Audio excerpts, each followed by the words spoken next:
thoughts on getting your jersey retired by Santa Clara? Very special. You can't even use that, bro. You can't curse like that. It's an honor for sure. I'm really excited. It's very hard to like not look forward to the next day because obviously we play, but just a lot of memories here, especially at that school. So it'll be a really cool time. That experience for you seems from the outside to be such an example of your whole career, which is carving yourself into the player that you've become. How much did that whole experience shape you in terms of preparing you to do exactly what you've done at this level now? Yeah, I think just at that school, obviously I learned how to be a better basketball player, but I think I just learned how to be a better person. A lot of those experiences that we had, especially during COVID, kind of shaped me as like who I want to be as a person and how I want to be represented. Yeah, and how I want to represent myself. So just like I said, like a lot of cool memories that go outside of basketball. I have all my lifelong friends are from that school. So yeah, and then obviously it gave me a lot of leadway with the coaching staff and playing an opportunity to be able to compete at this level. So it's a cool double-edged sword that I got to be involved with the school and then obviously playing the NBA. With that in mind, just what's it like for you coming back to this city each year and being in this town? Well, we come back a lot, so but it's cool. I always have like different memories from coming up here during COVID when we weren't supposed to. So it's pretty cool. Obviously, I think I was like when we were doing pre-draft workouts, it was cool too because I think the arena was pretty new, so they were going through their final stuff while we were working out. So that's always a memory I'll have. And like I said, just the school's right up the street, so we were always up here shopping and getting into trouble. When you got a guy like Jimmy Butler, assuming he plays tonight, if you're matched up on him for a significant portion of the game, what are going to be some critical things for you to, manage and think about during the 48 minutes? Well, he's a good player, so that always kind of feeds into it, just their gravity as a good player. And then two, I think a lot of it is just keeping them off the free throw line. Whenever you have good players like that, giving them easy ones at the line helps their rhythm.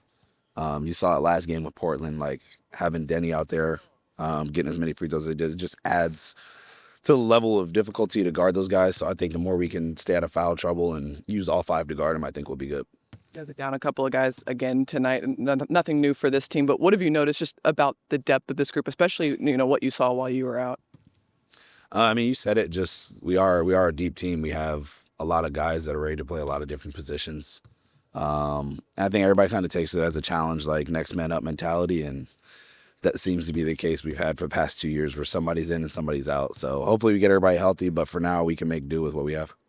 This is your third game back. How are you feeling? And is it tougher coming back or is it easier coming back? Or what's it been like? I think offensively it's been a little tough. Just trying to I haven't had too many actual reps with my right hand. Like there's like a whole process regarding that. So I'm getting them out here, but I think my wind and just how long I'm able to play was really good. I was shocked at how in shape I was. So I haven't really been tired in these 2 games. But other than that, like my rhythm and stuff will come back. But I think defensively I've been pretty good. We talked about so much about like optionality, versatility. Just seems like Wiggins really embodies that. What impressed you the most about his game? Just his ability to adapt to whatever you guys need. I was talking about this about Zay last game. They have a really hard job when they have to come in and not know their minutes and still be productive. And I think that's one of the special things about Wiggs. He can go to another team and be this really big option, but for our team, he doesn't know when he's coming in all the time, and he's still able to be extremely productive and help us win a lot of games. And like he's had 40. Like I don't think a lot of people or a lot of teams have a person like that on the bench that could come in and do that. So we're really appreciative for Wiggs, and he's just a super talented guy that can come in and do a lot of different things when we need him. Anybody else? Thank you. Thank you. Thunder taking on the Golden State Warriors here on the road. Second game of a quick 2-game West Coast trip. I've got Jay Will here alongside me. Jaylin, this is a great chance for you guys to get back out in action and continue to try to play your brand of basketball. We've seen blowout wins for you all. We've seen 3 now in a row, tight, contested, clutch time victories. What's maybe similar in those 2 types of games and styles that you guys have been able to win here lately?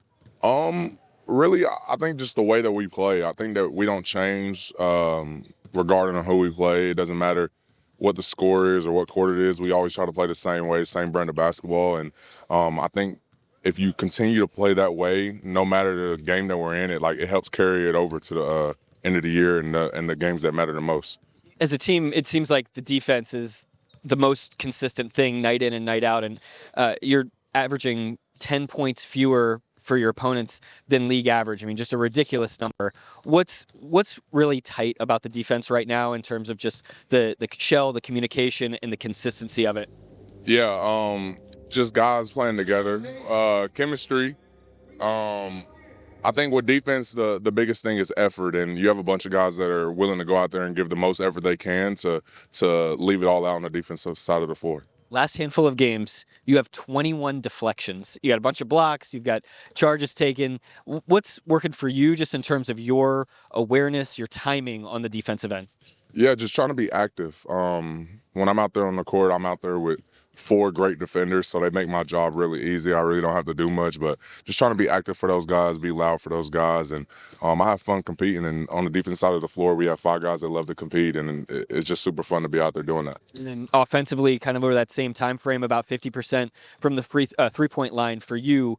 Tell me about the types of looks that you're getting this year, and maybe the ways in which you're helping to manufacture those, just with your spacing and your footwork and all that. Yeah, I'm getting a lot of open looks just because we have Shea.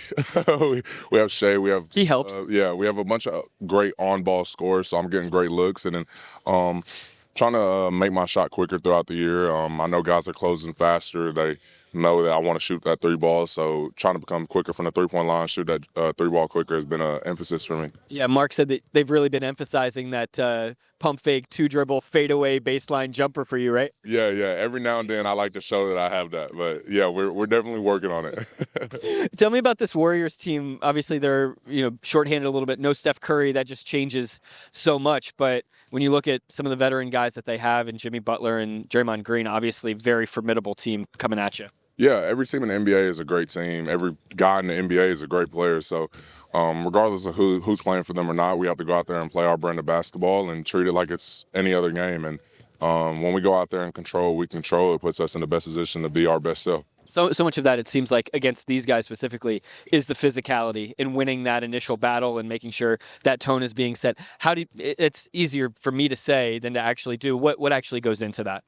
Yeah, just from the jump, our first 5, just setting the tone for the rest of the game. It's something that we always say, like set the tone for everybody else. And really with this team, it takes one guy. It takes one guy to get the energy going on the offense or defensive side. The ball has energy, defense has energy, rebounding, everything has energy. So a lot of times it's just one guy can get it going for the whole team, and we like to set the tone early. Well, oftentimes you're the one guy that's setting that energy tone. We see that permeate through the team. Good luck out there tonight. Yeah, appreciate you. All right, that's Jay Will. I'm Nick Gallo, and this is Thunder Basketball.